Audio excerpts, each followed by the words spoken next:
तो जब ये दोनों बात कर रहे होते हैं तभी राजा की नज़र एक आदमी पे पड़ती है जो कि उनकी तरफ दौड़ता हुआ आ रहा होता है। उसके दोनों हाथ उसके पेट को दबाए हुए होते हैं।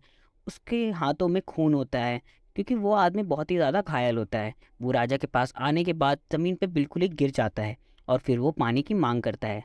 राजा उसे पानी पिलाता है और फिर इसके बाद वो उससे पूछे इससे पहले ही वो आदमी बेहोश हो जाता है। राजा किसी तरीके से कपड़े से उसके पेट को दबाता है और उसके खून को रोकने की कोशिश करता है। बहुत कोशिशों के बाद आखिरकार वो राजा उसका खून रोक ही देता है। फिर राजा और सन्यासी मिलकर उन उस आदमी को कुटिया पे शिफ्ट करते हैं और फिर उसके बाद उसकी मरहम पट्टी करते हैं।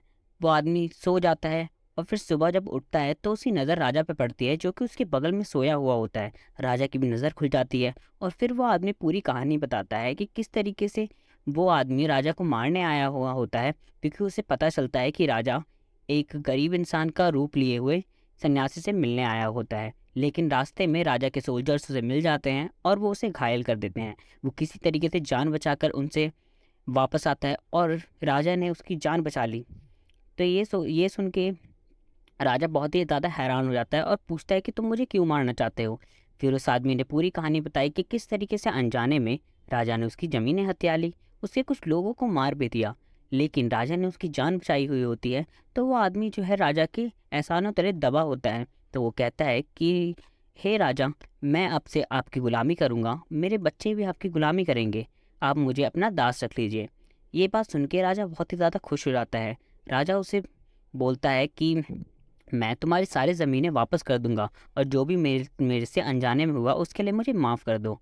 तो इसके बाद राजा जो है वो कुटिया के बाहर आता है और सन्यासी के पास जाता है। सन्यासी जो है वो घुटनों के बल बैठकर अपने जो गड्ढे खोदे हुए होते हैं पिछले दिन राजा और उसने मिलकर उसमें सीड डाल रहा होता है, बीज। तो राजा जो है वो अपने सवालों को वापस पूछता है, बोलता है हे सन्यासी, आपने मुझे मेरे सवालों के जवाब नहीं दिए। के बाद सन्यासी मुस्कुराता हुआ बोलता है कि आपको तो आपके सवालों के जवाब मिल गए। तो इसमें राजा जो है वो बहुत ही ज़्यादा कंफ्यूज हो जाता है और वो पूछता है कैसे, मुझे मेरे सवालों के जवाब कैसे मिल गए। तो सन्यासी बोलता है कि उस समय सबसे इम्पोर्टेंट टाइम वो था जब तुम मेरे साथ क्यारियाँ खोद रहे थे। उस समय सबसे इम्पोर्टेंट जो आदमी था वो मैं था और सबसे ज़रूरी काम जो तुम कर रहे थे वो क्यारियाँ खोदना था। इस तरीके से राजा को अपने तीनों सवालों के जवाब मिल जाते हैं और वो वापस अपने महल में चला जाता है। तो ये थी इस चैप्टर की समरी। और आगे जानने के लिए मेरे चैनल को सब्सक्राइब करें।